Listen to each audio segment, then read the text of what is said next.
got a special edition of our Synth Chat show for you now. This is Carlo from Audiothings. We're talking about the Jen SX1000. He's just built a plug-in version of the SX1000 which emulates it in all its mono gloriousness, and I'm a big fan of it because that's my SX1000 there, from which I bought myself in 1988, but it actually came out in 1978. So I'm going to be talking to Carlo about why he recreated it, how he recreated it, and some of the things that he's added to it as well, the enhancements, and why he loves the Jen SX1000. So I think you'll enjoy this one. Carlo, welcome to the show. Thank you. Hi, how are you? It's great to get you on. I'm so pleased to meet you and get you on the show because the second synth I ever owned, so my first synth is up there, that's the DX100, and then in '88 I bought off a friend at college for £30 the Jen SX1000, which was in an era really that '88 that nobody really wanted monosynths, and especially not cheap looking things like that. One. Yeah. Yes.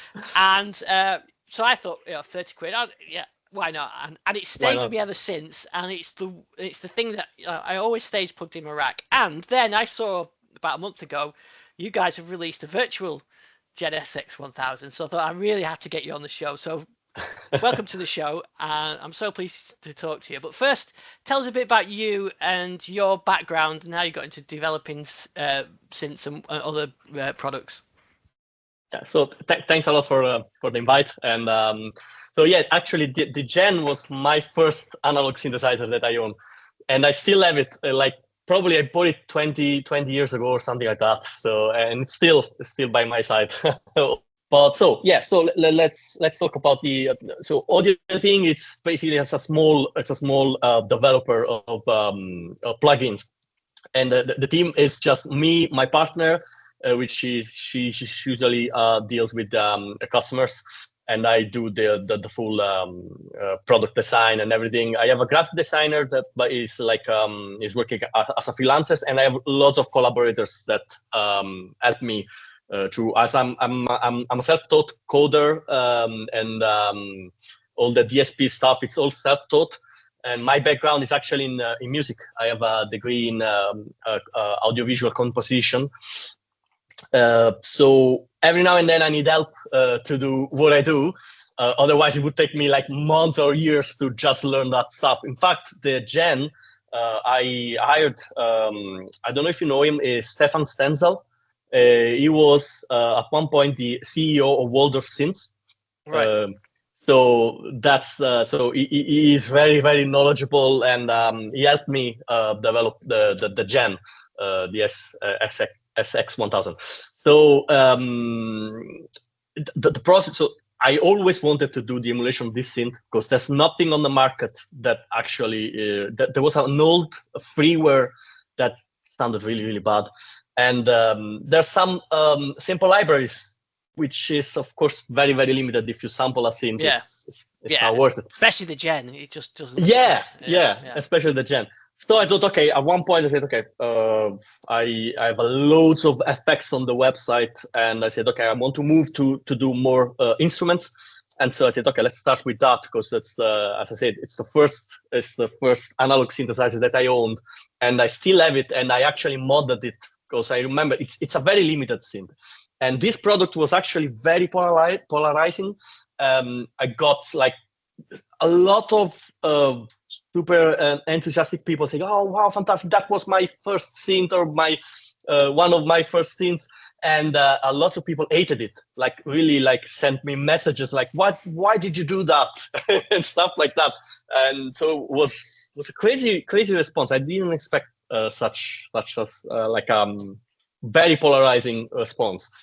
But I always wanted to do something like to give justice to this little synth. You know, it's very cheap. It's very limited, but there's a lot of potential, I think, in my opinion. Yeah. So before we go into then the soft synth or the virtual version of it, can you give us a bit of a background history on the Jen? Oh, well, yeah, it's an old Italian synthesizer from the 70s, late 70s. And the company, unfortunately, is not It's not there anymore.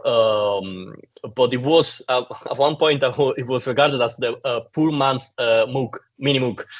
So there's that. And I actually think that to start, like as a starter synth for a new buy, it's perfect synthesizer because it's very simple, it's very straightforward.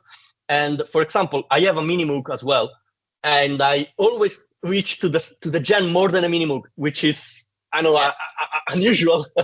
But if you think about it, just the envelopes, you have full ADSR on both the filter and the amp, which you don't have on the mini Moog. So it's much easier to visualize all the synth blocks that you need to if you want to learn about synthesizers. So in the UK, it was sold in something called a K's catalog. Right. So back in the days pre-internet, you had a catalog and you could flick through, and then you could buy the synth and you could pay for it like, I don't know, £2 a week or for 52 weeks or whatever it was. Okay.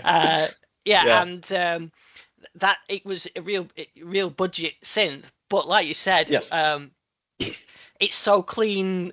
The UI and everything else, the design of it. It's a single oscillator, isn't it? A single filter and 2 envelopes with PWM. And for me, going from a DX100 to going to this, you could just straight away get those brilliant analog sounds out of it. I could get nothing like that out of the DX100. So yeah, it's a great introduction to analog synthesis. Yeah, absolutely. I actually bought it. When I bought it, I remember it was from my school.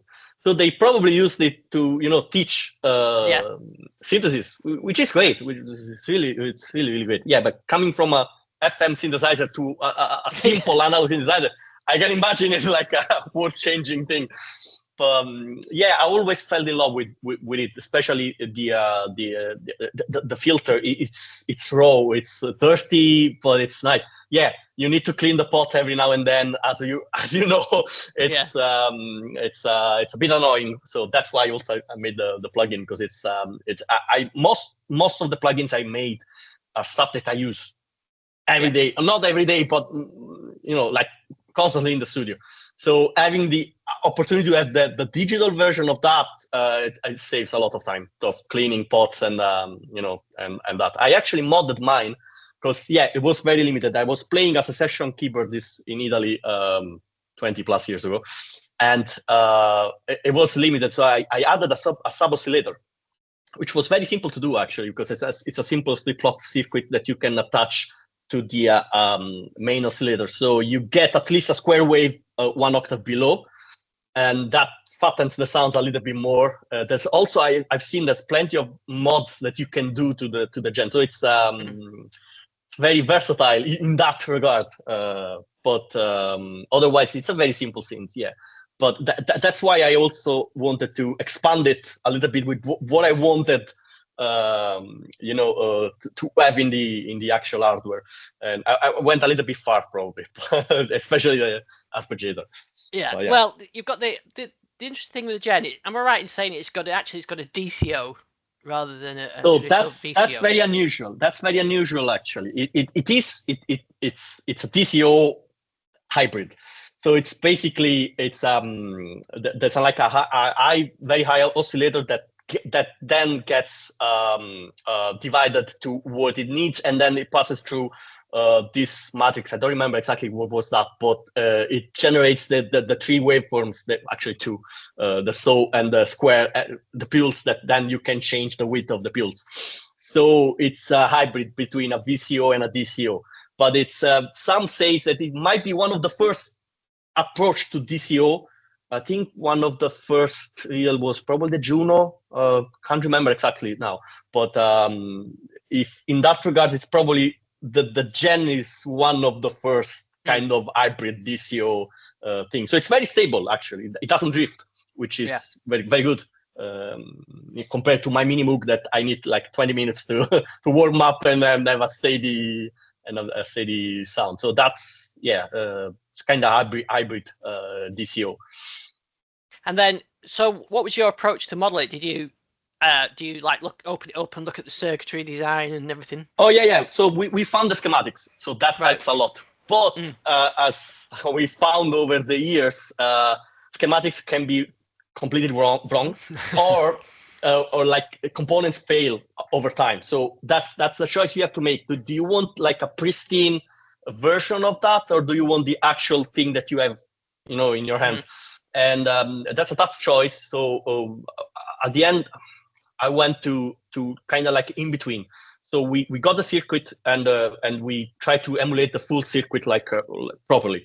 But then we spent like probably, I don't know, like 4 or 5 months just fine tuning everything by ear with the actual synth. So I was comparing everything we made with the actual synthesizer. So everything, like even the knob position, it matches my synthesizer 1-on-1. But I know that it can be completely different for somebody else. As you noticed with some of the controls can be different. And especially you will notice that in the long thing, like the release can be slightly different if you don't clean the pot. The PWM can be slightly different as well. That's one thing. For example, the filter. If you open the filter to the max, that's your cutoff. But if you then add the modulation, the cutoffs go slightly higher, which is something that you notice only if you play it. It's not in the schematics. You can't really see that. So it's by ear mostly. So we do the classic approach to sequence modeling, and then we fine tune by ear everything correctly. We even interpolate all the different knob positions. So I would say it's kind of like in between. I always call my approach like an informed black box approach. So black box approach is usually when you don't know what's inside the synthesizer and you try to figure out how to replicate that. Informed is like you know what it is, but you still want to match it by ear because, as I said, circuits can be, the schematics can be completely wrong. I'm doing another synthesizer, this one, I don't know if you know it. It's the organ string synthesizer. Oh, yes, Roland. Yeah. That's another kind of cheap synthesizer. The schematics are completely wrong. The modulation is completely off. I don't know what they did, but we have to measure the actual milliseconds of the modulations by hand actually to kind of measure properly. So that's my approach. And I think I posted a couple of comparisons, and I feel like they are spot on. I couldn't tell the difference. So, but I can imagine that if you have another gen, it might sound slightly different and so on. That's why we also included the control for the saw imperfection. So the saw can be, it's not like the pulse modulation, like pulse width, but it's similar. You can change the shape of the saw to match closely, especially with age, the capacitors can fail. So you get slightly different waveforms. So you can kind of match it with that control. That's when I did it side by side with mine, it was the PWM that I noticed was the most different. Right. Mine has a narrower range, I think, than the model version of. And I'm guessing that is down to the fact that mine's pretty old and battered and the pots need cleaning and everything else. Yeah, it could be that. Actually, I will probably try to get another one and see how we can get different ranges.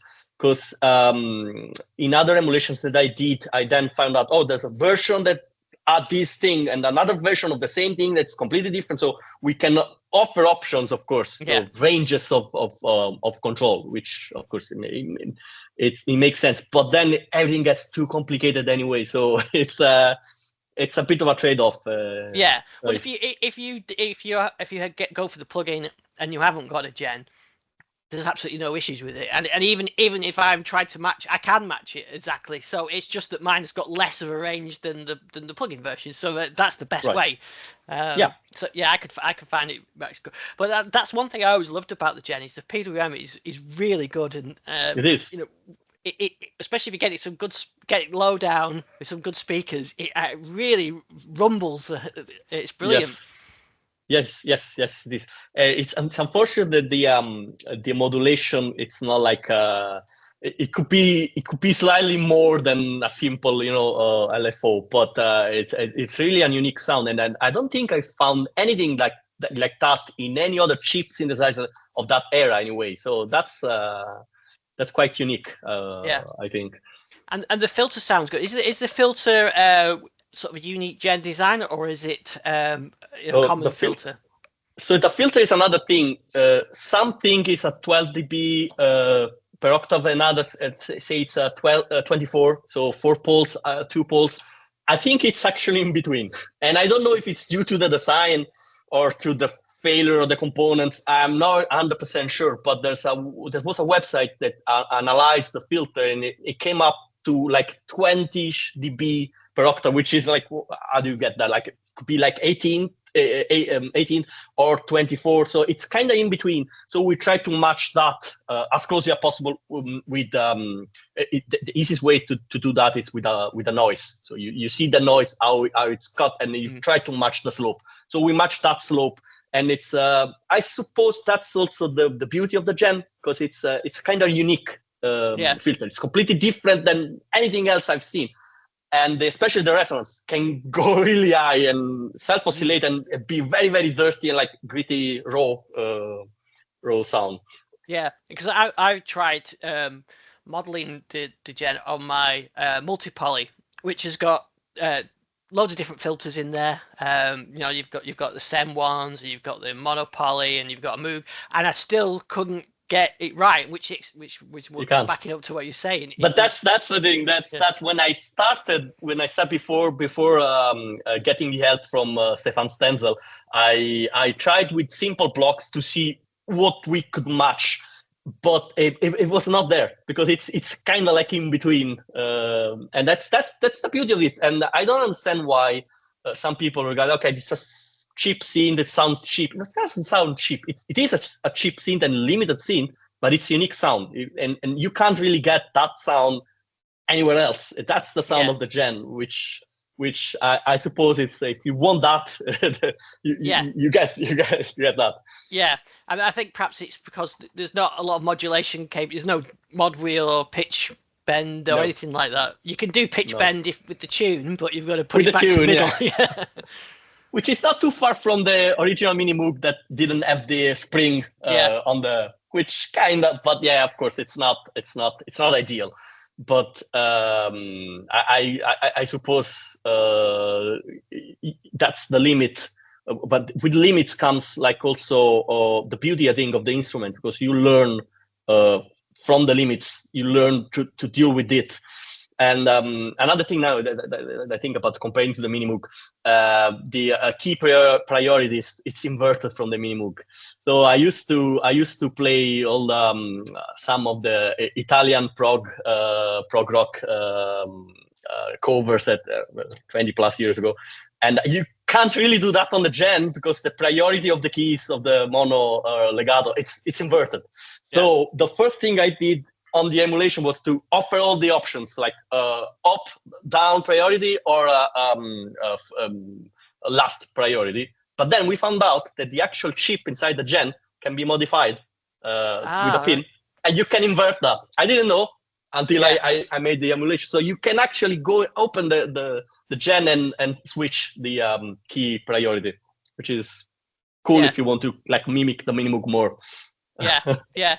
And that's something I never even thought about, because I just got that when I got that, it sounded great. And I'm a big Genesis fan, and I wanted to get those Tony Banks sort of low, or they were using Taurus pedals that Mike Rutherford was using, and that's what I always tried to use the PWM to try and get those deep basses. But you can get something like that. No, you can, especially if you add the sub oscillator, which is probably one of the simplest mod that you can do to the Gen. You get you get a fatter sound. And I remember I was trying to also match other like more expensive synthesizer, and one trick was to actually use a flanger pedal. I used like a very cheap flanger pedal to kind of mimic like the drifting oscillators, and that's why I added the effects to the Gen emulation. That's like I thought, okay, I used to like get like very cheap guitar pedals to add to the sound, which is like handling really well if you stack a few, like a delay, a flanger, and stuff like that. It really expands the sonic possibilities. So that's why we also included that. Yeah, because I've got you can't really see it from there, but it's a Boss RE1000, I think it is. digital delay. Not many of them about. I googled it on YouTube. There's not many of them out. But I bought that secondhand in the early 90s, and I just plugged. Yeah, that's I already. And as soon as you add that delay, it opens the sound up. It's opened up. Yeah. You just need a little bit more. That's the thing. Yeah. Yeah, and like I said though, it's great for learning because of the dual envelopes. You can really get some interesting effects with that, and that's something that even many modern mono synths that you can buy do not always have that dual envelope. That's true. That is true. And I think I also ages ago I was teaching sound design in a school in Italy, and one of the, I wouldn't say like one of the issues, but some trouble was with understanding the envelopes completely, because you usually see the usual diagram of the envelope and all the different stages. But if you actually have access to the 4 knobs for each, you can actually hear what's happening, and that's the beauty of it. And and when I compared again with the Mini Moog, it's like, okay, I'm missing something. Like if I want to release, I need to put the switch. Instead, on the Jen, there you go. It's there. Yeah, it's simple. It's very, very easy to understand and to learn if you need to learn the proper way to do synthesis on a analog synthesizer. Yeah, and then there's some extra things that you did, like you mentioned, you had some enhancements, like the you've added that noise. Just tell us about that the noise option. Yeah, the noise is another thing that you don't notice until you try to go very deep into the emulation. So the noise chip that was used in the Jen, it's not really like a noise. Like it's kind of like it repeats itself after every 2 seconds or something like that. So if you listen carefully, you can hear like a pattern of the noise, which can be annoying if you want like a real noise. And that chip was used in different synthesizers, like the Oberheim and even the Prophet 5, I think. And it can be annoying if you need the proper noise. But so we started without that, and we realized, okay, it's not matching the unit. So we need an option to mimic that thing. So you can select the original noise chip, and you will see, you will hear like a repeating pattern. But if you don't want it, just remove the option, and you get like a proper real kind of white pink noise. Yeah, my noise control is not very good on mine, so I always have to leave it in the pink mode and turn the volume down. Yeah, so because I don't want to touch it too much. Yeah. But there's some other things you've added on as well. You've got, like you mentioned, the saw shaping, but you've got like key tracking and LFO wave changes. So those are things you wanted on the Jen, so you thought you'd put them on. I felt the need to add those, because it's, I mean, to expand a little bit the possibilities. And also, I remember when I was recording with the Jen, I always tried to kind of, I was like over layering different notes to get like kind of pad sounds. And it takes ages to do, of course, one at a time, not one voice at a time. So I said, okay, we need to do that polyphonic, because we need that kind of feel. So yeah, we added all these options that it's basically you can get the Jen, and then you can go far away from that, but with that sound, which is kind of useful if you want. Yeah, because I think you've put some of the presets in there, and there's a piano one that actually sounds really good. Analog electronic analog piano and analog synth piano that you used to be able to get sort of 70s style, but opening the polyphony up was a good idea on that. I think it's necessary once you go to the digital domain, especially with a synth like that, you really need it. I'm also doing spoiler alert, but I actually said already I have a Juno 60 here, and we are also modeling that. And of course, that's limited to 6 voices. We are going to expand that and also limit that, because there's a possibility to do like a monophonic, and then you can stack all the voices together to get like a fat, like the super saw and stuff like that. So I think once you get once you do the emulation, you need to go a little bit far. Otherwise, what's the point? To limit. You can limit yourself if you want, but it's nice to have the options. Yeah, and then you've added an arpeggiator in there as well. That was probably that was a bit too far. I understand. I admit it. That was a little bit too far. But nice. It's a nice one, and it's based on the Juno actually, which is probably my favorite arpeggiator of all synths that I owned so far. And it's based on that. It's expanded. Of course, it's not like limited as the Juno, but it's a bit more. And it just works. It just works really, really well with the synth. So I think if we are gonna do other kind of monopoly synths like that, we are gonna include the same kind of arpeggiator, like a stock thing, because it's very, very useful. Yeah, and you added some effects as well. You mentioned, so you sort of added those in. Yeah, because that's what I was using when I was gigging around. I always put like with me like at least like a delay and a flanger. So that was I really used that with the synth, and that gave me the sound that I was using. So I said that we definitely need that. And we expanded with like a classic spin reverb, and the wave folder, it's more like to the synth world. I wanted to do like a proper overdrive, but I thought that a wave folder was a little bit more appropriate with such raw synthesizers, like kind of effect. Like and of course you can move the effects around. You can rearrange them like you would do with pedals. If you add the pedals to the synth, you can arrange them around, so you change the signal chain and get different sounds. Yeah, oh yeah, that's really nice. I like that, because like you said, it on dry on its own, it does need a bit of beefing up, and having those vintage inspired effects on there, I think really adds to its character. And I've got to say as well, the look and feel of it as well. When I brought it up, it's there. It looks just like, it just looks like the real thing. You've got the extra buttons on thing, but there was no problems to translate from one to the other. Just there, and talking that as well, you've included loads of the presets as well. Yes, presets. I put it in quotes. Yes, well, I mean, like, yeah. So the thing is, like, once I spend like several months on matching the unit. While doing that, you get the sound. Oh, that's nice. I'll save that as a preset and go on. So months and months of presets.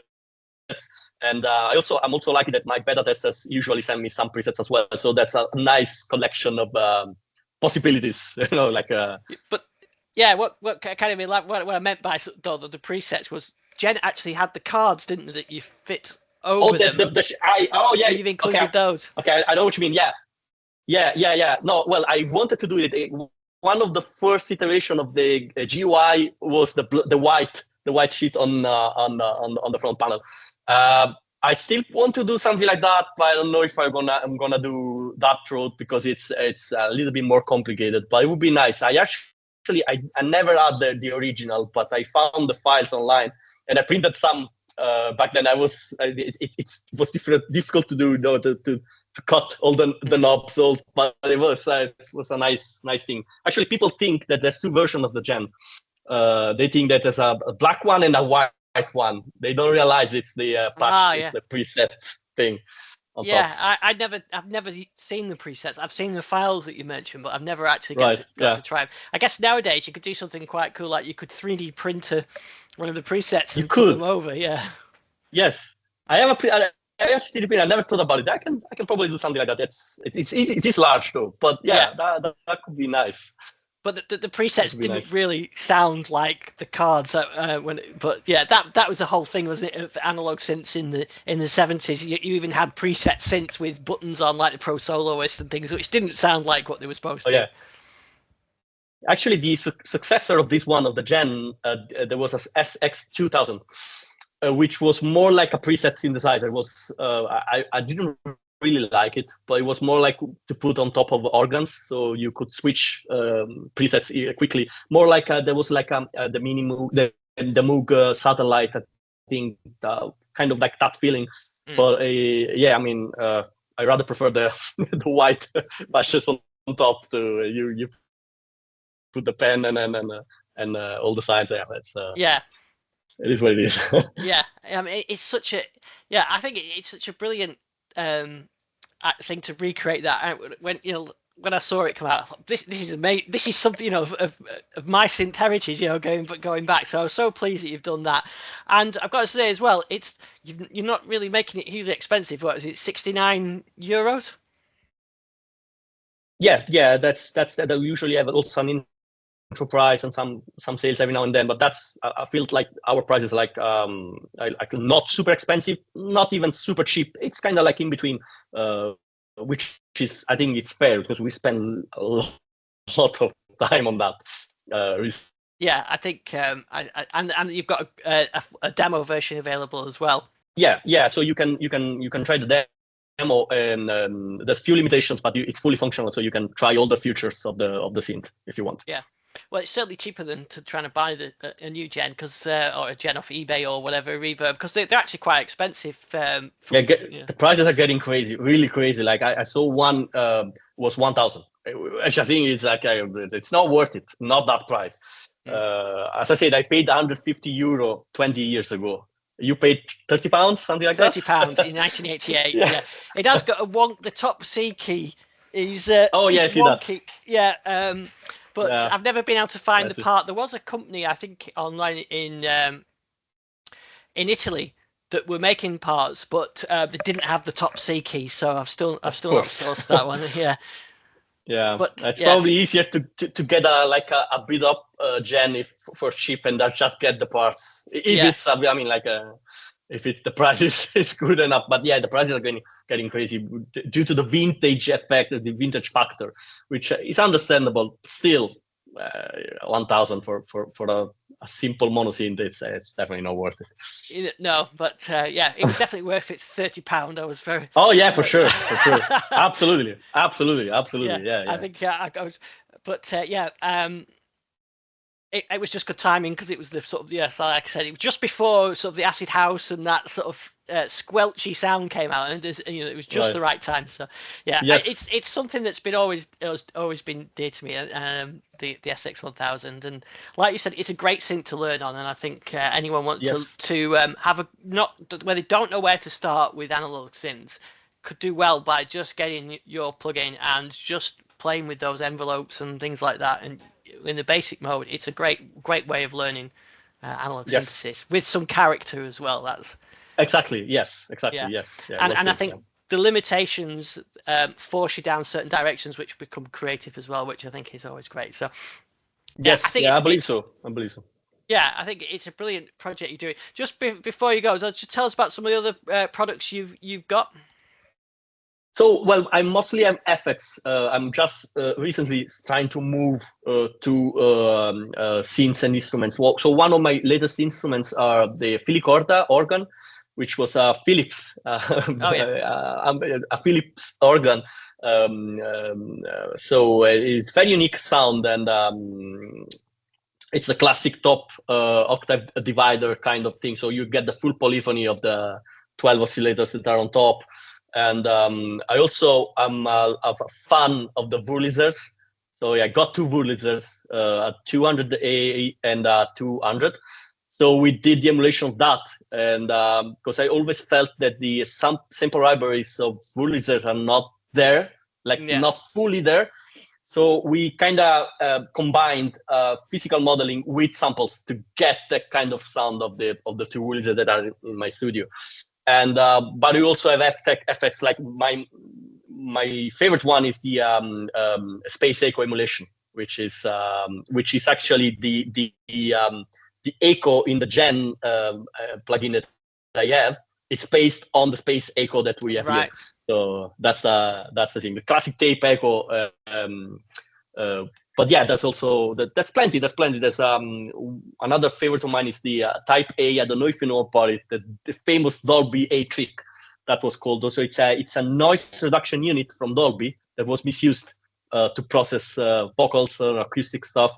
So this it's like a 4-band compressor. They took off 2 bands, so you get 2 bands only working, and you get this kind of like eye hand in a like kind of silky way not too harsh, and it was processed. It was even used by like John Lennon.